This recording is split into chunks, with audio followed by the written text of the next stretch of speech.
The following is a conversation with Jamell Robinson. Jamell Robinson is a member of parliament in the Turks and Caicos Islands House of Assembly. We talk about different ideas on how we can facilitate economic growth in the Turks and Caicos Islands and the different roles the public and the private sector are playing. This is the Simon Küpper podcast, and this is my conversation with Jamell Robinson. Thanks for having me, Simon. My name is Jamell Robinson, or the Honorable Jamell Rayan Robinson Sr. I am a member of the House of Assembly here in the Turks and Caicos Islands. Newly elected, first time to Parliament. We had our general elections February 19th, 2021, which the current government, the Progressive National Party, won 14 out of 15 seats. So we have a supermajority, and we have an ambitious agenda for the empowerment of the people of the Turks and Caicos Islands. In terms of myself and my bio, I would have communicated with you, me and my wife, Yolande Robinson, who's in the back over my left shoulder. We own a education company called Learning Lead Educational Center, which deals with kids with special needs, learning from the learning side of things, as well as persons who need enrichment, soft skills development for adults. So we basically deal with learning from birth to the grave. Okay. So yeah, that's a bit about myself. And of course, for persons who might not know, the Turks and Caicos Islands is a chain of islands of 40 islands and keys to the southeast of Miami and the southeast of the Bahama Island chain. And we have about 50,000 people who are resident here, roughly illegal and some illegals included in that 50,000 number.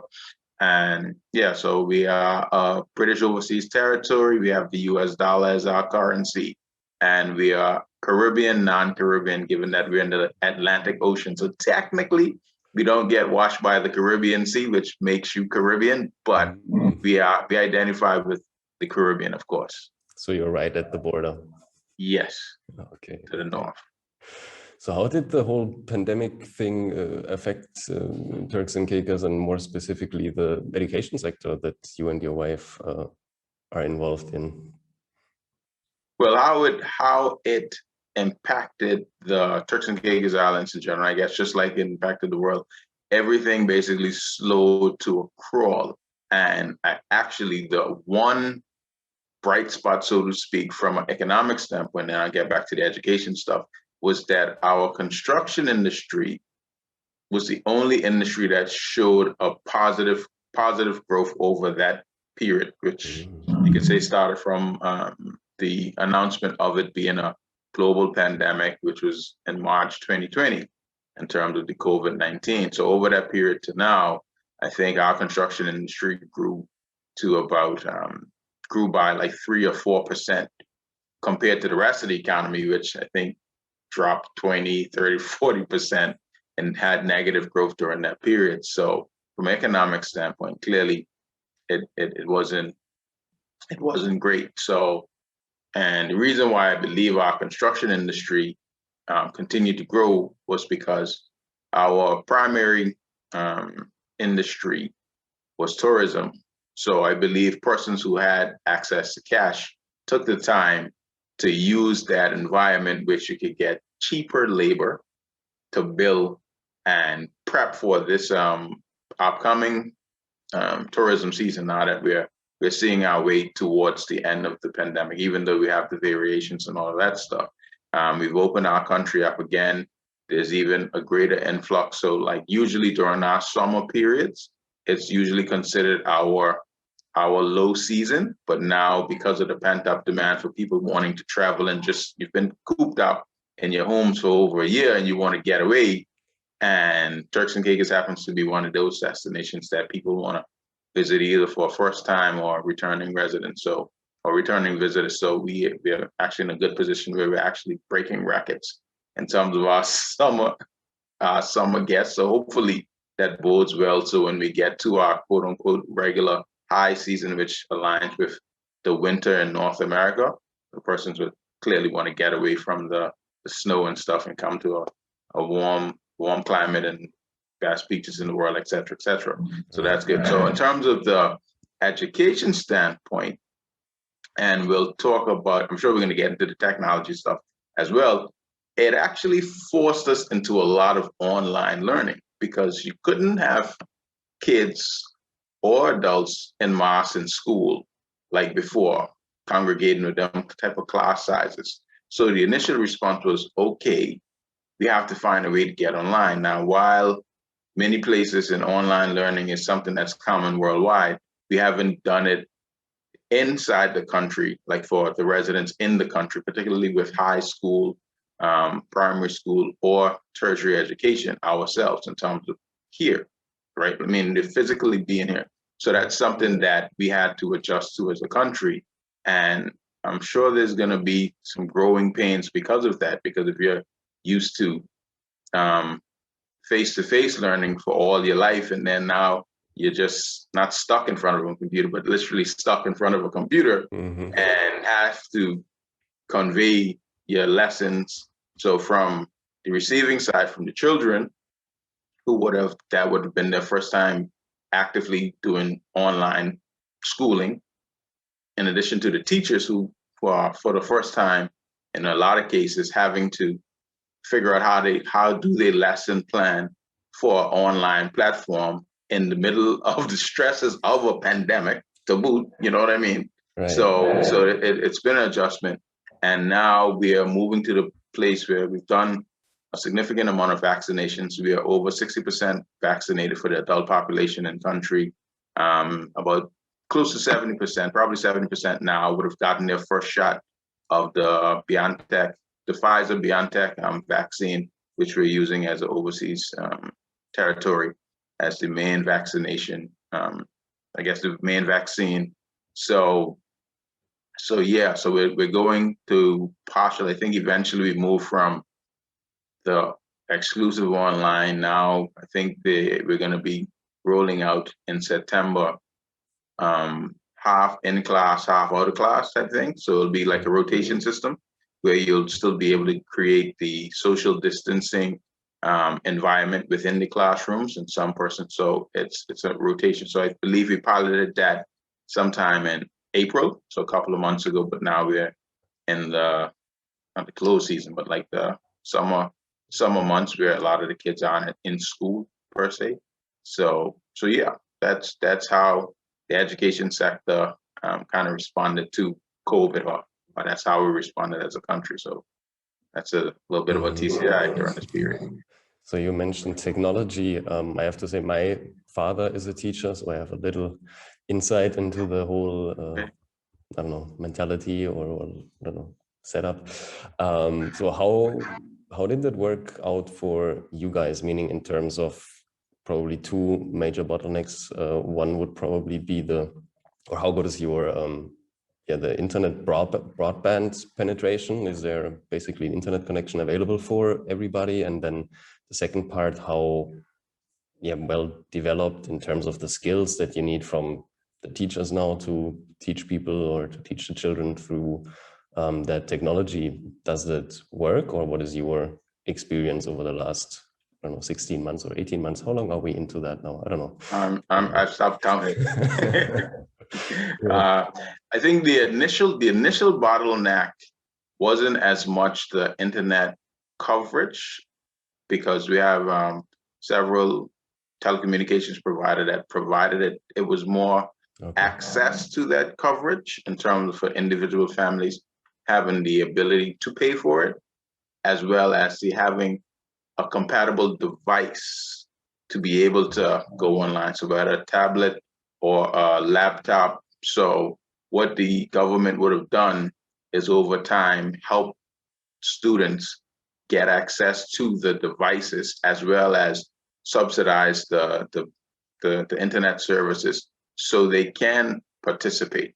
So that would have been the initial, because again, you wouldn't, before the pandemic, although you would want to encourage people to be more tax savvy on a family level, no one would have been specifically monitoring how much people had to take up that take up what was available. So it was only when there was no other choice, you did a proper assessment. Okay, well, how many kids are in the class now? I usually have a class of 20, 25, but I know there's only 16 online. Why is that? Okay, well, they don't have a device, or if they do have a device, do they have the broadband? And a lot of persons use their technology from their phone, so you don't necessarily do your browsing on a computer or a tablet necessarily. You get all your access from your phone, so your data or hotspots that are around the islands and the country. So all of that would have been the adjustment. And what was the second part of your question? How well do you think that the teachers actually dealt with the whole situation in terms of switching to, as you said earlier on, from the in-person teaching to an online environment? Because I think that's a big challenge. I believe there was some growing pains, of course, but I think they got the hang of it pretty quickly, because we have a good cadre of teachers, both from the Turks and Caicos Islands as well as throughout the Caribbean, because we staff some of our schools with teachers from across the Caribbean, including Jamaica, where your wife is from. So we have a few Jamaican teachers here. So I think they were able to adapt and get it done. So definitely it was very commendable for what they did and what they continue to do. So this summer, I'm sure they're gonna take a well needed rest and break from classroom teaching and face-to-face online teaching. So it's something that I think it worked out well.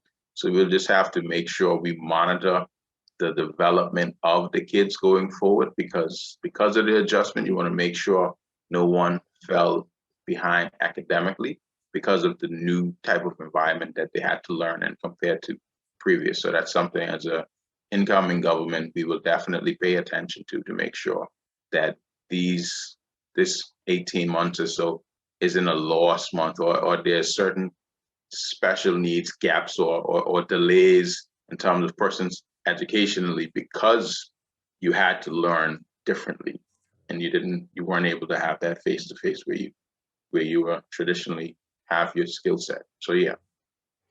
So do you think it will stay that way, meaning in a kind of hybrid model that we probably have right now, with partly online, partly in person, and a rotation system? Or what is your prediction in terms of, in 5 years, how will the education sector look like? I believe for the primary schools and high schools, once we're able to do full-time face-to-face again, I think that we'll go that route. But what I would hope is that for the Turks and Caicos Community College, which we hope to one day be the Turks and Caicos University, that they actually offer the online version themselves. So they do the hybrid. So if you can be in class, you be in class, but also have it available online as well. So that way you can grow your market, because then you won't have to focus on persons who are physically only here in the Turks and Caicos, but you could offer your services across the world, basically. Once it's something that persons want to partake in, like a degree from the Turks and Caicos Community College. So that's something that I believe we would go in that direction, but more for tertiary education as opposed to primary school education. But of course, the use of technology in schools is something that we've been working on for years now in terms of getting computer labs up. So even if students don't have the access to them at home, they're not losing out the ability to be tech savvy as much as possible within the schools and in the wider world. Okay, so do I understand you right that the bottleneck is more that everybody needs a device and not everybody? Do I understand you correctly that the main problem right now is more for everybody, or for every child to have a device to actually log into or get access to the online training? Well, that was the initial problem, but over time, the government and the private sector would have partnered up to try and get a device into students' hand that wouldn't have had access to it normally. or their parents, or they just didn't have access at the beginning of the pandemic. But over time, more devices were bought. Again, private citizens would have helped persons out. The private sector companies would have joined together with the government to purchase the devices so students wouldn't have fallen behind. So that's not as much of a problem now, or it might not be a problem. Clearly, that's something we would monitor as a government, but it was initially because, like I said, persons wouldn't have necessarily needed to use the computers to access their learning because they were getting it in face-to-face. So that wasn't something specific that was being monitored by the government to say, okay, well, how many homes have access to technology?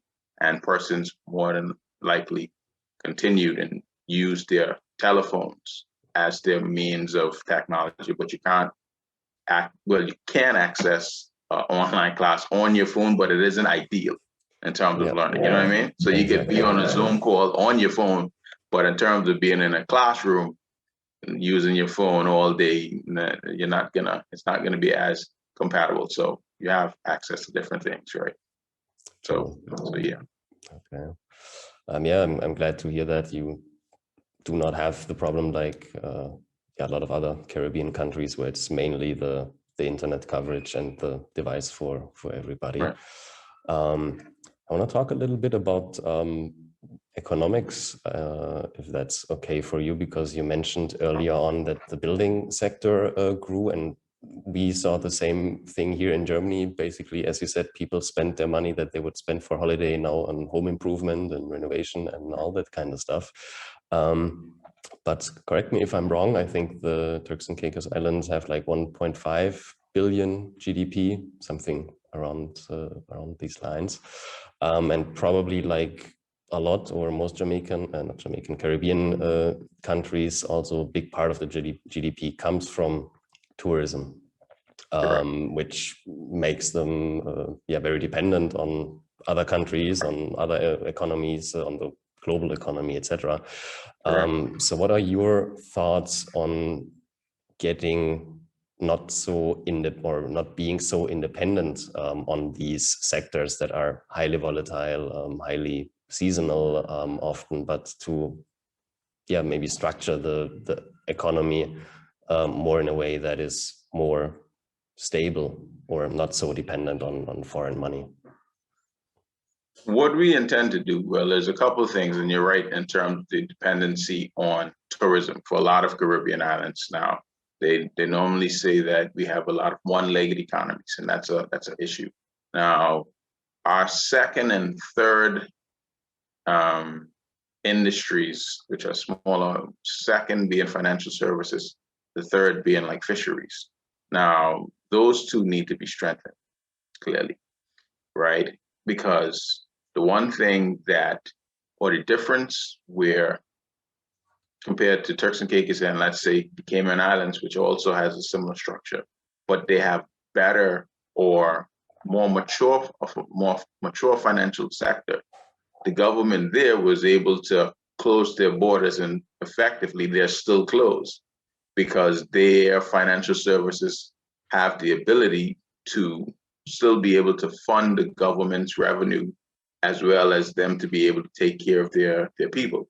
So there wasn't a rush to open back up like other jurisdictions, which like, okay, well, we need to open our borders to allow people to come in so we can start generating revenue again. So if nothing else, while countries have always boasted about or spoken about from a political standpoint, all right, well, we need to diversify the economy. We need to diversify the economy, particularly tourism-based economies within the region. If there wasn't ever a time that said you have to do it, it's now. And I think us taking that seriously, we are just going to explore. And the reason why we need e-governance, for instance, is to create the framework for which whatever new industries we want to chase or go after, they have a good foundation to start up on. Because if you continue with an antiquated system or antiquated economy, then it's going to be hard to bring in any new industries that you might chase. Now, agriculture is something that's big on our agenda. Again, food security, because of the pandemic, it's like, okay, well, we can't really do lip service because has the supply chain issues been properly ironed out as yet? If we have a significant second wave, will this be the wave that caused disruption in our shipment of goods from our source market, which is the United States primarily, right? So we have to position ourselves that by the next major event, which could disrupt the world, that or even disrupt this side of the world, which we're in, that we're in a position to be able to take care of our own for an extended period of time with the resources that's within. So strengthening the financial services sector is something that's been explored. So we have to look at what type of instruments we can offer that persons around the world would want to buy in. Because I know Bermuda has a strong reinsurance sector. That was their thing that kind of kept them buoyed. I know Cayman had or has a strong financial sector. Well, we have to figure out, and my personal belief is, okay, well, if we develop people and give them opportunities to grow, they might be the ones that can come up with the next new industry, right? So from a government standpoint, while it sounds nice that the government will chase new industries and stuff, it doesn't usually work like that. Private sector usually generates the new industry. So government just have to put in the framework so they can actually prosper to a point that, okay, well, we're not going to be as dependent on tourism. It's not that you're going to get rid of tourism necessarily and just close your beautiful beaches and your beautiful infrastructure away from the world. You're just saying, all right, well, we're going to have this, right? And then we're going to have other industries, whatever they might be, you know. So, and particularly on the campaign trail, I always told persons, it's like, why can't we have the next Mark Zuckerberg be a Turks and Caicos Islander? You know what I mean? So imagine if Facebook was created, registered, and did all their business through the Turks and Caicos Islands. That's a multi-billion-dollar company.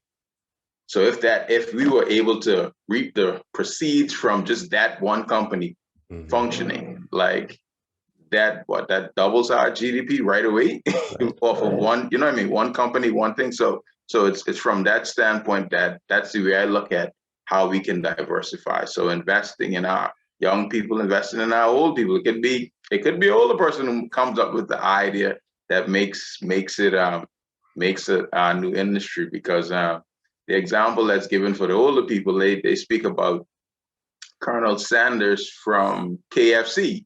He was like in his late 60s when he finally got the franchise for KFC, and KFC's in just about every country in the world.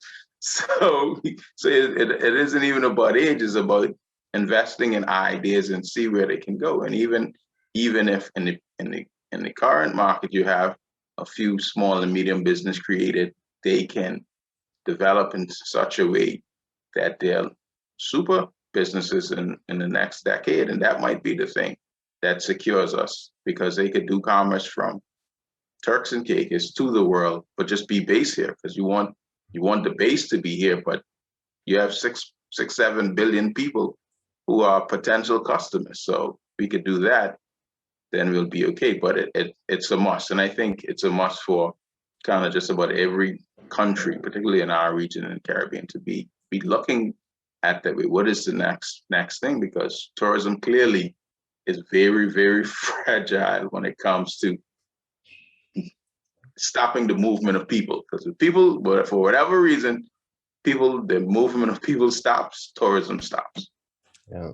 So yeah. So when I understand you right, and I would agree with that, you're saying that the government is responsible for setting the framework, setting the regulatory environment, but cannot foresee which industry or what business they should support, but set the infrastructure, set the framework, and then let the private sector develop or build the companies. And yeah, I think that's the way to go. You mentioned e-government, and I think that's very interesting because when we have a little similar situation with a lot of Eastern Eastern European countries with Lithuania, Estonia, and that kind of nature, meaning also very small countries, small population, not a lot of resources, not a lot of nice beaches.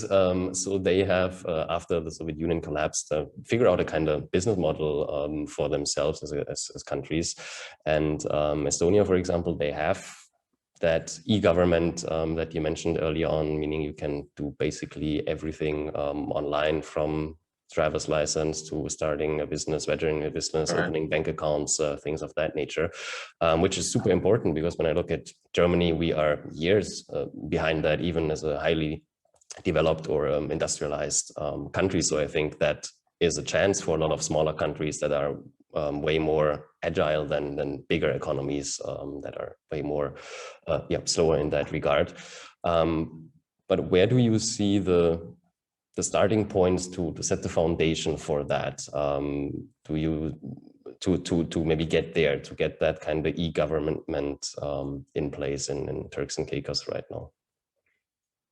So the starting point is, well, we've done initial, and this would have been on the campaign trail. We've met with I think it's a company out of actually Estonia called EStonia, where we had initial just to feel out for what can be done and how it can be done, because we would like to that would be our initial goal. But if we could surpass them, that would be even better in terms of Estonia, what they're doing, what they've done. And like you said, we're a smaller economy, smaller country, and the flexibility, the agileness is an asset for us.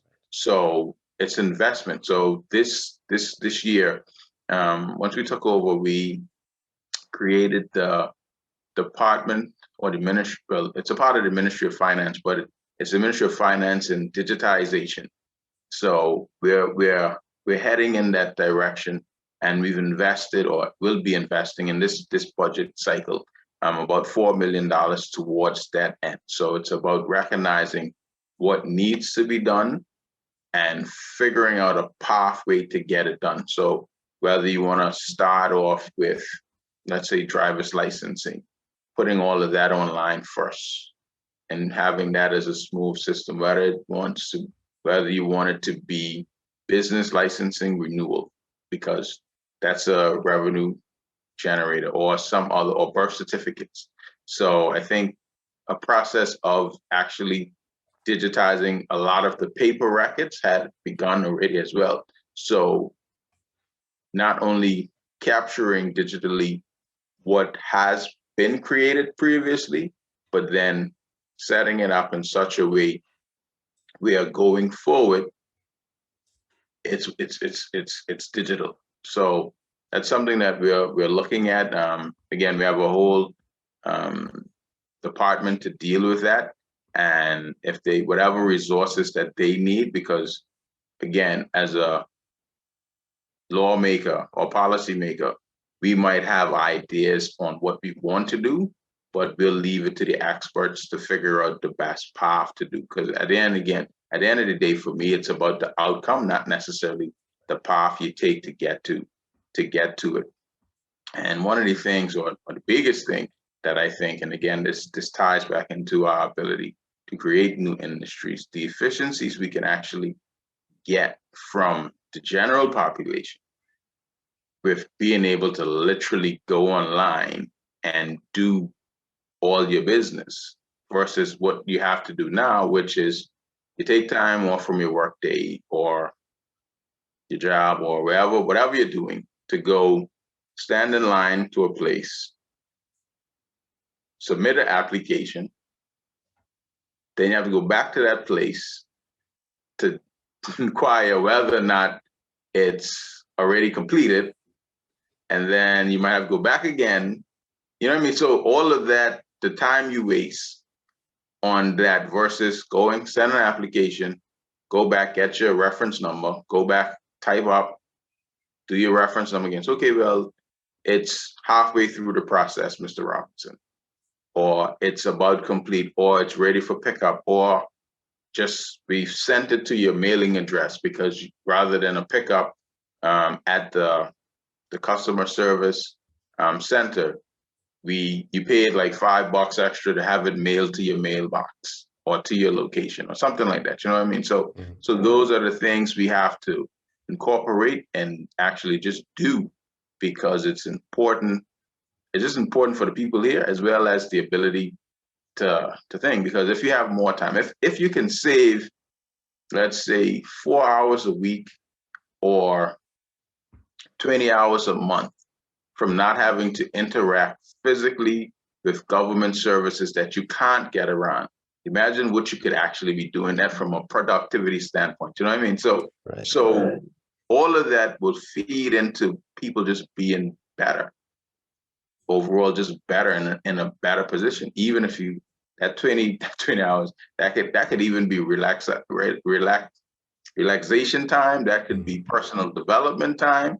Even if it ain't work time, it could be used for something else that you can't get back. Because if you think about it, a lot of persons sometimes have to do overtime or work after hours because the things they needed to get done through the day, they were busy doing other things, right? And unfortunately, sometimes one of those other things is the interaction with the government system, right? So we're moving towards getting everything cloud-based. How developed, or how would you judge the banking sector in Turks and Caicos Islands? Because what I see, and you mentioned that earlier, is that in a lot of Caribbean countries, the financial industry, the financial sector is second, third place when it comes to contributing to the overall GDP. On the other hand, the actual services that are offered to the general public, meaning just a bank account, online banking, things of that nature, or when it comes to business, accepting online payments, for example, that is, doesn't really reflect the industry itself is that big and contributes that big to the GDP. So how would you rate that in Turks and Caicos Islands? Would you say everybody that has a bank account or wants a bank account has one, and online payments for businesses, etc., is no problem? Or is there also a lot of work that has to be done? I think it's kind of 50-50, and I'm not 100% sure which part is the genesis in terms of where we are in terms of banking, because I'm a banker as well. Everybody banks more or less for whatever reason, right? And the reason I say that is banks in the last, let's say, several years have tried to move towards the online banking, where you can have more, you have access to it, but trying to get the customer to do online banking to reduce the need to be in the physical bank itself. Right. They've tried, right? But people just like familiarity and knowing that they can go to the bank and do their banking business, because it's not that you're afraid to do online banking, but it's not as familiar with you to be on the online platform. So that the persons in that part of the population, they would need more, I don't call it training, but just more awareness on why and how it works. And that push has to come from the banks themselves, right? And for whatever reason, this part of the I guess the equation in terms of the banking sector as a whole, we are far behind our, I don't want to call it regional counterparts, but from a world standpoint, in terms of the advances in banking, we're nowhere near where we could be. And the unfortunate part is we have several Canadian banks that their parent companies in Canada offers a lot more than they do here in the Turks and Caicos. So that's the unfortunate part. And this isn't a just now thing. So that's why, yeah, they're now pushing it, but online banking is something that would have been available in, let's say, Canada many, many decades ago, probably. So the slowness or the uptake of pushing the change from a population standpoint, it just seems it's a bit late, comparatively speaking. But we're here, so we have to deal with it as it comes. But definitely there'll be more of a push, and I guess you can't move faster than your population as well.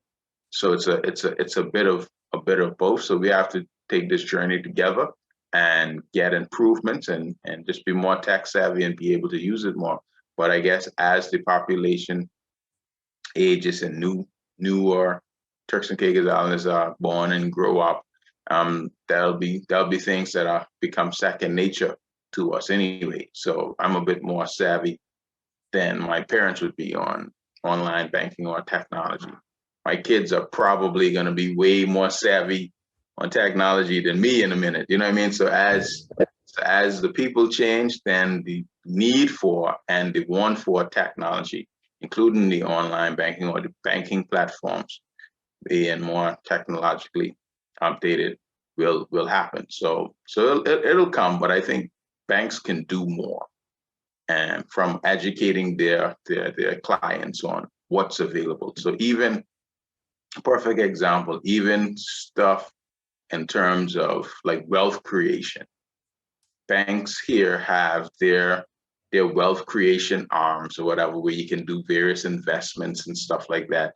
And I remember walking into a bank, and the first time I knew that they did the wealth management. Sorry, wealth management. Yeah, same thing. Wealth creation, wealth management had that as a part of their portfolio. What they or services they offer is when I saw it on a business license that was hung up like at the entrance. I was like, what? They do that? I was like, how come nobody ever asked me if I wanted, you know? Because like even if their threshold, let's say, is a minimum of $10,000 or $20,000 to start out to be able to access that service, no one knows. So what if you had $20,000 sitting down doing nothing, and you were figuring out, okay, well, I could do something with it, or I could buy a car or a boat or something. When you saved up $20,000, and you do that as opposed to have them invested on your behalf.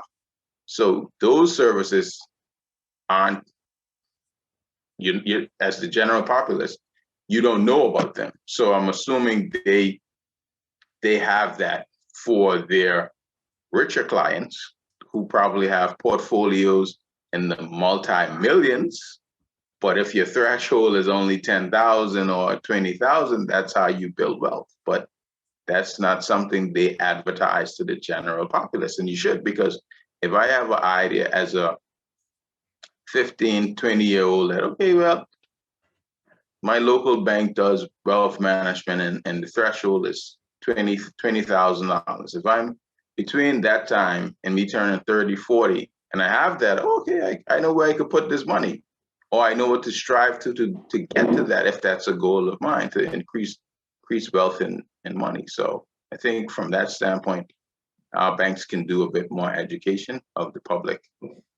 So do you have access to international stock markets? Meaning, could you buy an Apple stock on the New York Stock Exchange or on the London Stock Exchange or whatever? Because most Caribbean countries do not have any access to any international stock markets, at least as far as I know at the moment that we're speaking. Well, I would say yes and no, because I'm not a stock market person as yet, and I was actually looking into it more recently. So there's probably a pathway to get it, but I don't know the exact pathway offhand. But I have a few friends who actually are active in the stock market, as well as dealing with cryptocurrencies and stuff like that. So I don't know how do you create the profile to be able to do it, or if you have to go through an agency. So for example, our National Insurance Board, which is our kind of social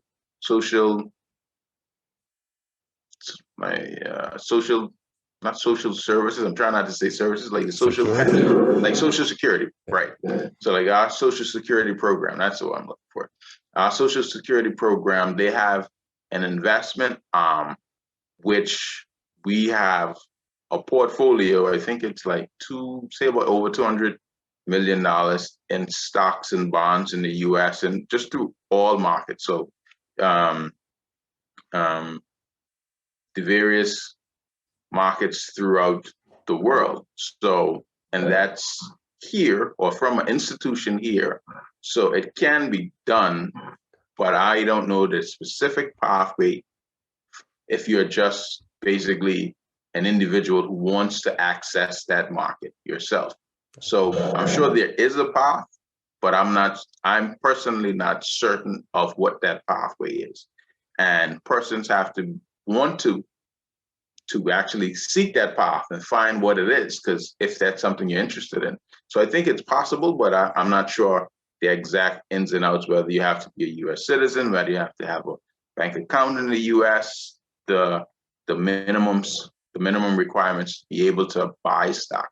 And then, of course, then you would be subject to whatever laws and regulations in that particular country to be able to join those stock exchanges. So I think it's about, again, legwork, getting educated about it and finding out what needs to be done. So, and if you do know the secret sauce, tell people, you know what I mean? Because it's the stock market for the world or the US. It isn't a personal secret that you should keep to yourself if you're aware. Because I'm sure there are individuals that do have stocks and stuff. Okay, but it's nothing that the general public or that the banks in the Turks and Caicos Islands offer to the general public. Definitely not. Promote it. Okay. No, that's not available generally. And that's unfortunate because, as you said early on, it's a two-way street. On the one hand, it gives the people in the Caribbean countries the opportunity to invest in the world and the global economy, and also the other way around. If you have, as you said, the next Mark Zuckerberg coming from the Turks and Caicos Island, you need that money, that investment money from outside to actually being able to flow into the country or flow into that these endeavors or these companies, startups, however you want to call them. Yeah. Okay, interesting. Before we wrap this up, anything else that you want to add, or where can people find you and get in touch with you? Well, people can find me on the various social media platforms. I'm on LinkedIn, how you found me, on Facebook personally, as well as I have a page separate and apart for my, I guess, political and community activism and activities and stuff, as well as Twitter and Instagram. I have just look for my face, look for Jamell Robinson, because I think I have a number of handles. I think on IG I'm Jamell.Robinson81. On Twitter I'm Jamell Robinson5. Unfortunately, when you come late to the game, you know what I mean? Like, people take all their good stuff, the numbers, the uniforms, so they just throw some other stuff there. But generally, you can find Jamell Robinson on the various social media platforms. I'm most active on Facebook and Twitter. I'm sorry, not Twitter. On Instagram, though. Those are two of the main platforms that I'm most active. If you want to see my day-to-day, week-to-week type movements and what I'm up to, those platforms would be the ones. Otherwise, you'd be like, why am I on Twitter? He doesn't post on Twitter, or I don't see much of his stuff on LinkedIn and stuff. So yeah. So I'm there, but not as active on all media platforms. Instagram, if people want to find you, Instagram is the best way. Yeah. Is that what I'm hearing? Okay. And for everybody watching, we probably have the social media handles somewhere down there right now. And for everybody listening, the social media handles will also be in the show notes so that you can find it easily. Because, as you said, sometimes when you're late to the game, it's hard to spell everything correctly when you're looking for someone online. That's true. All right. Anything else to add from your side that we maybe didn't touch on so far? Well, the only thing is Turks and Caicos Islands is open for business. So if you have an investment or you want to come on vacation, or the real estate market is actually booming as well. So there's a lot of investment properties down here. Or if you just want recreation, we have a great market from a real estate standpoint and investment standpoint. And you have a friendly government who is willing to work with you so we can develop together. Thank you for listening to this conversation with Jamell Robinson. I appreciate it and hope to see you next time.